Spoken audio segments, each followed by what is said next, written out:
Should I be singing tomorrow, tomorrow? I love you tomorrow. But no, that's not our topic. And that's not even our theme song. This is Alwin Ignacio, the diva that you love.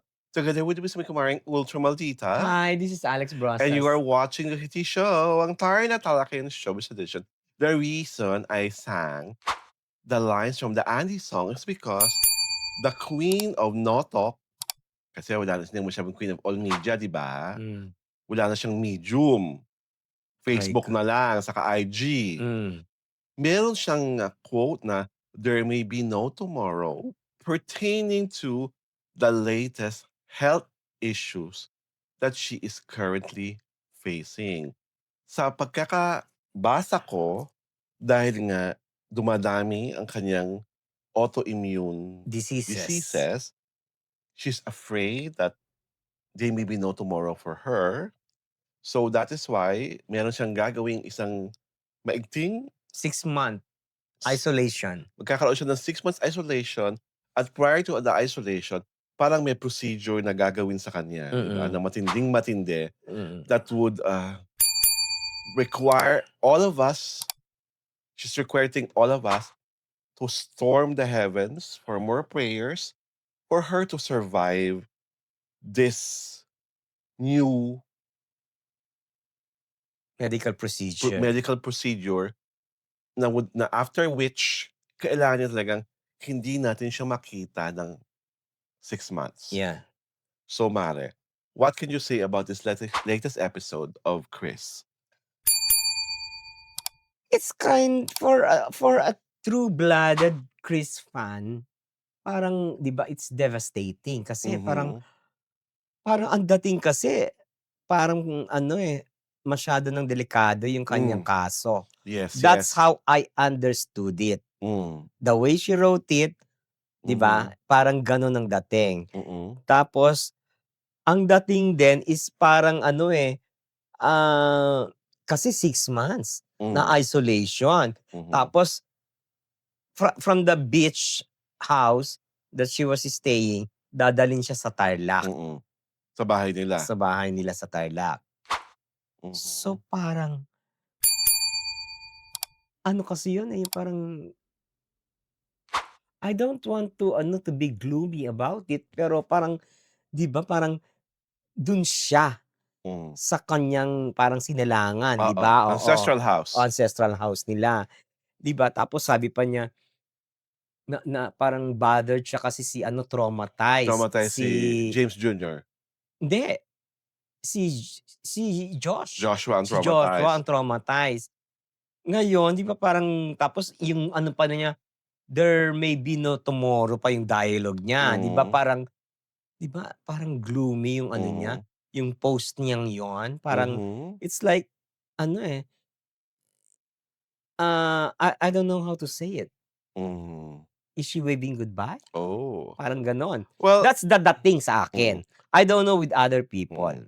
Ang sa akin lang, I just pray that whatever she is going through, she'll be able to master all the courage and the conviction na laban pa rin.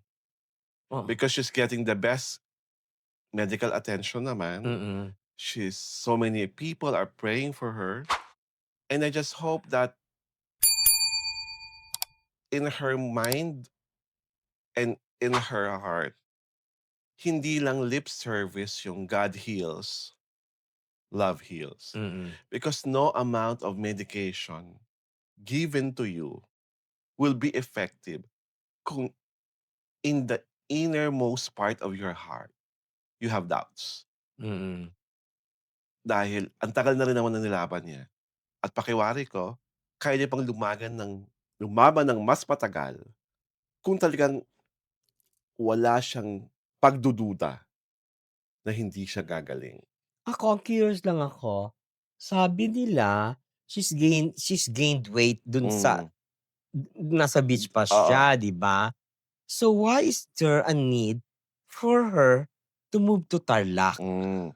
Kasi parang no offense man to the Tarlac place nila, parang nakaganda sa kanya itong ano, yung Hmm, beachfront hmm. property na pinahiram Well sa kanila, eh, na tinirhan nila, eh, 'di ba? siguro yung paglilipat sa Tarlac is a decision by her doctors with consent to her and her family.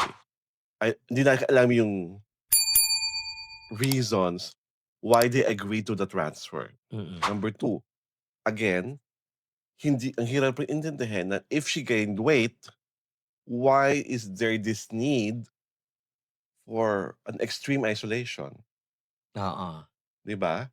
And again, if her autoimmune diseases are multiplying Mm, by the minute or by the hour, because I think has more than 10 already, mm, bakit hindi nagwo-work yung medications? At kung hindi nagwo-work ang medications, bakit niyo po pinagpapatuloy na gamitin ang mga gamot na 'yan? At yun siguro ang dahilan kung bakit merong extreme procedure na gagawin kasi nga whatever she's taking now is not proving to be effective. Pero kung hindi nag-e-effect, bakit siya nagge-gain ng weight? hmm, 'Di ba may mga gano'ng tanong na tanging ang medical team niya lang at the closest of the Aquino family mm, can address. That is, if they want to address it, if they want to divulge it, mm. 'di ba? Kasi parang ngayon, ang importante is to save Chris at all costs, Yeah. 'di ba?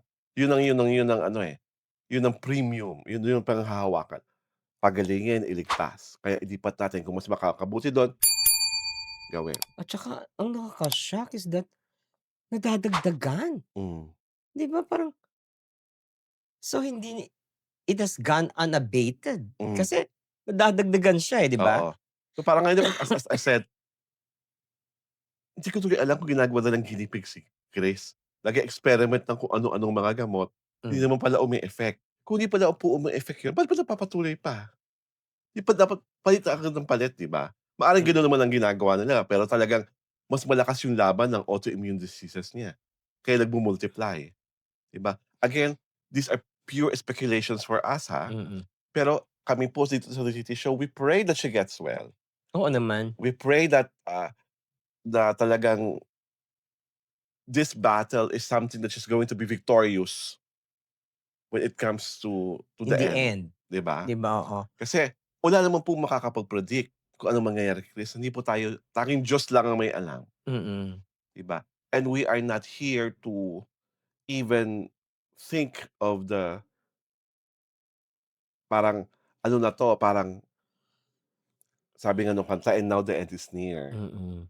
'Di Parang ba? kasi the gravity of her situation can be gleaned by what she posted, Hmm. 'di ba? Ibig sabihin talagang grabeng-grabe na yung gravity na ito. Mm. Dahil imagine mo 6 months seclusion. Oo, parang walang makakadalaw and everything. Ano siya, Parang ano parang ka nasa loob siya ng bubble na talagang mm. super bantay sarado Oo, ng kasi nga parang 24/7. pagka daw in-inject ba yun yung kanyang Oo, yung bagong yung oo, susunod, parang she will lose her immunity. So all kailangan her siyang immunities. So, kailangang i-seclude siya, 'di i-seclude ba? siya To make talaga. sure na walang virus Wala. whatsoever na papasok dun sa lilipatan niya. So papaano yun? How will she eat? Well Everything will be fed ano, through that ano? again, I'm sure in due time there will be reports. Mm, Knowing Chris, if she mm, has the means for it, she will update. Or maybe a medical bulletin from her doctors, mm. read by her family or by James Jr. We can only know for sure 'pag nailipat na siya, Yeah, kung anong mangyayari. Ako lang, kung whatever is yung procedure na gagawin sa kanya, kayanin niya. oo. Kasi total nag-gain na siya ng weight kahit Mm, papaano, 'di ba? mm, Yung ano ang bilib ako sa kanya yung ano, yung resistance and survival, 'di mhm, ba? Iba, mm. iba talaga. Because Yung fighting form niya oo, iba. and it's fueled by by her love for her children. Mm, A mother's love ang nagfu-fuel sa kanya to hold on, to cling on, to oo, believe, to to breathe. dear life. Oo, 'di ba, Mm, to breathe, to believe, to trust a higher power. mm. Kasi Iba yung faith oo, niya, saka relatively kasi nga batang-bata pa si James Jr. oo, 18 years old, yeah, and then alam mo naman na ang kondisyon ni Joshua, mm, 'di ba? So, Kami po sa Titi Show, we hope for the best for Christine Bernadette Aquino and put it in your heart, God heals, love heals, and we at the Titi Show, we truly, truly love you.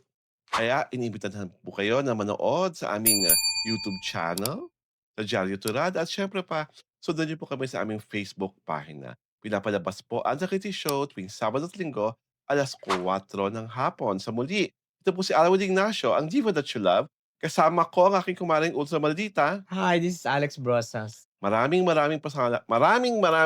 salamat po sa panonood sa The City Show, ang taray na talaking showbiz edition. Magandang linggo po sa ating lahat.